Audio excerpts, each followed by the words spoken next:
Hey guys, in this video we'll be continuing with the Python video tutorials. We'll be doing so we'll be working on the second last part of strings. So we'll learn about the repetition operator.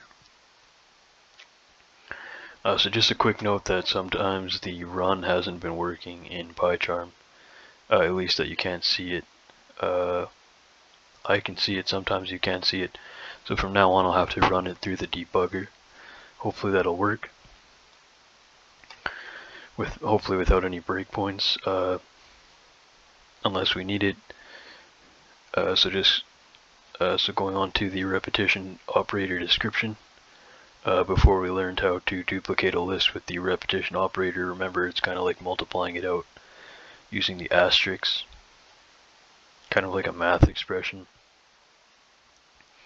Python works with a lot of data, so they have a lot of kind of expression-like operators. Sometimes they work with just numbers, sometimes they work with numbers and strings, so it's kind of a way to work with data pretty much. Someone just yelled out, well, don't all programming languages work with data? Well, yes and no. For example, Android and Java, or Android and Kotlin, they work with data, but they work with apps. They're used to create apps for mobile devices. Python doesn't really create apps. They like for mobile devices, or not even for computers or web. They're more for managing data and stuff. Like you manage moving data around and stuff like that. Artificial intelligence requires collecting data, manipulating it, and stuff like that.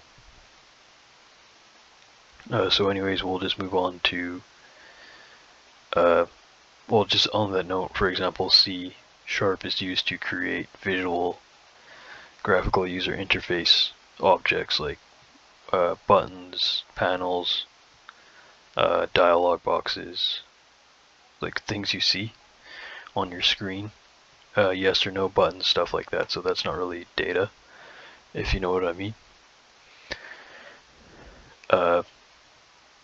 Yeah, so just moving on from that, if that answers the question, someone that just shouted that out. So anyways, we'll just move on with this example. So basically the general format is, actually we'll skip the general format.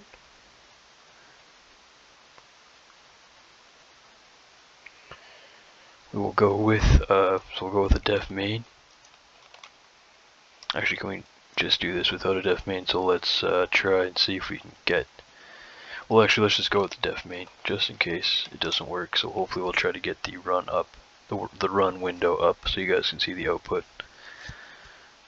I think sometimes I'm only explaining it. That wasn't the goal. The goal was to actually show it, but it wasn't coming up. Might be a glitch with JetBrains stuff. Something to do with the Windows Recorder and JetBrains. So let's just go with, let's just say we have a string, user str points to some letter. Go with M. Then we go, so we just have to go asterisk 10.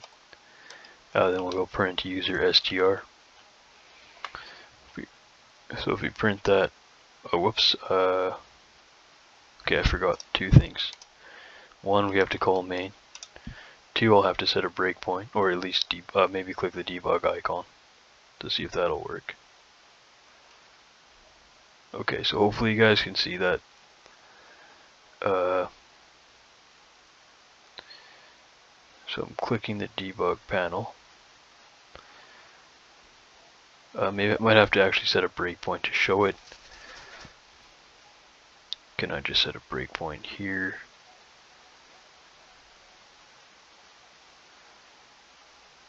At the end. So if I click the console, you guys should be able to see this now, hopefully. So if I step over this, print. So we have M. So we had M times 10. Basically, that's what it is. That's what the repetition operator is. It's the asterisk. So 1, 2, 3, 4. That's too many. Let's just go with maybe like 4 of them to just see. Whoops. Stop. Debug.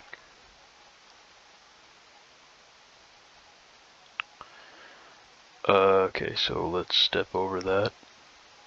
There we go. So it takes m and multiplies it by 4, basically expands it out. That's what it does. Or in Python terms, it repeats it.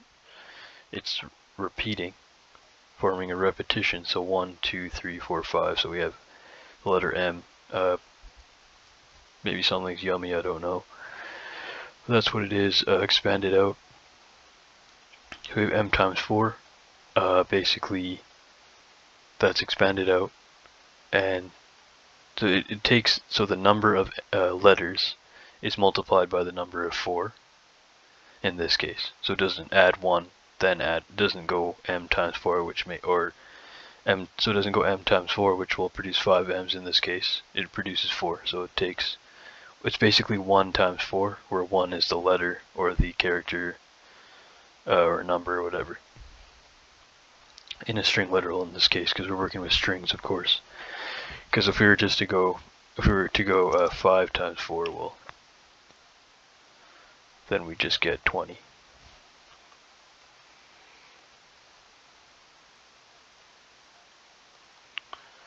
So we have 20 in that case, so hopefully that makes sense. We're working with strings. So this is the string repetition operator.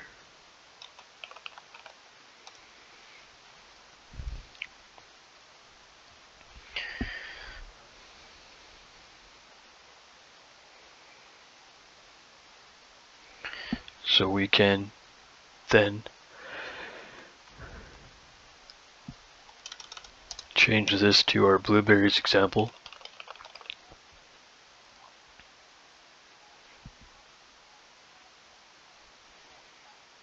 So we can go blueberries times 4, print blueberries, or user str points to blueberries times 4, print user str, step over. So we got blueberries, blueberries, blueberries, blueberries, so it takes whatever the string is and multiplies it by 4. So if that makes sense. Or expands it out or repeats it.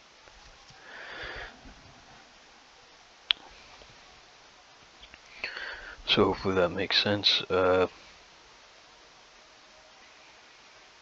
We can have one more example here, a longer one.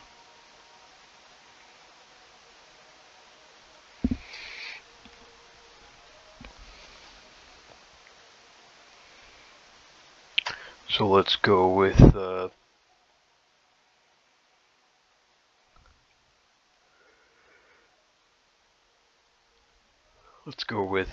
sorry, we'll just delete this stuff. We'll go with another example, so we'll have for I in range. Let's go with 1 to 5. So starting at 1, ending at 5. I think it's range is n minus 1, as we said, or I minus 1. Then we'll say print x times count. Sorry, not count. What do we call this? I.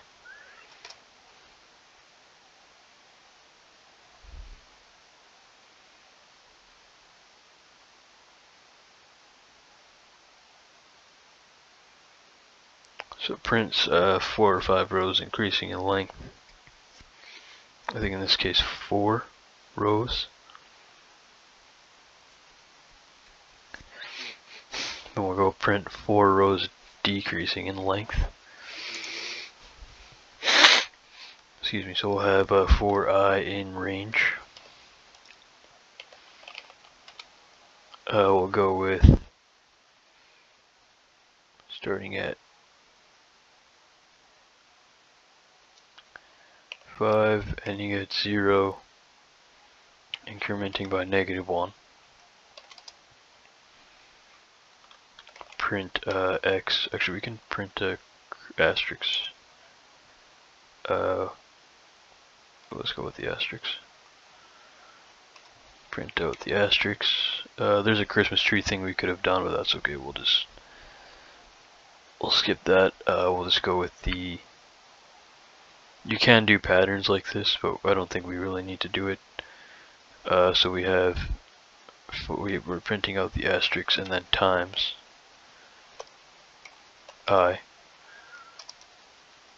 So one's in the string, one asterisk is in the string, one is not. The reason why I chose the asterisk to put it in here was to show the difference that one is in a string literal, one is an operator, so don't get them mixed up. Someone might get them mixed up. I know I probably would have mixed them up when I was starting out. So anything in a quote or anything in a literal, a string literal between two quotes is just a string. So it's going to be different than the one outside the string, which is an operator. I is a variable in this case. So hopefully that makes sense. After all that, we'll just call main. Then I'll click the debug icon. Hopefully don't have to step through that whole thing, do we? Can I just go here?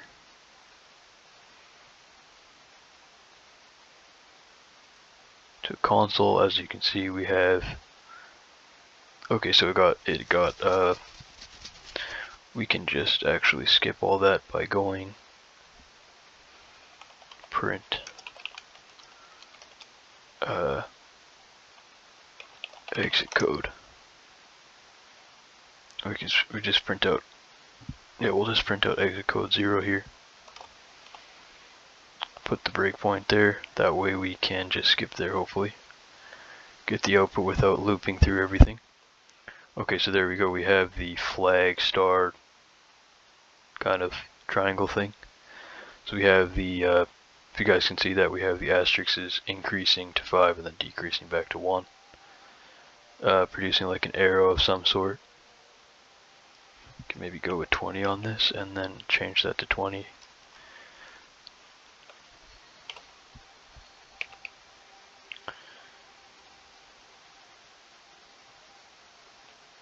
There we go, so we got some bigger kind of arrow.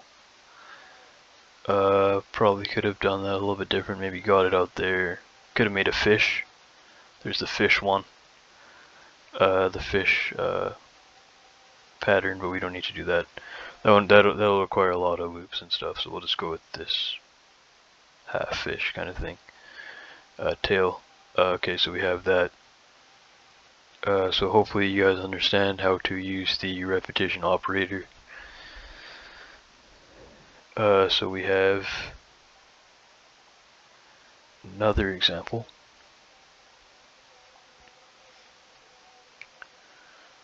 Which I will probably save for the next video just because it's a different topic. Actually, we could maybe do it.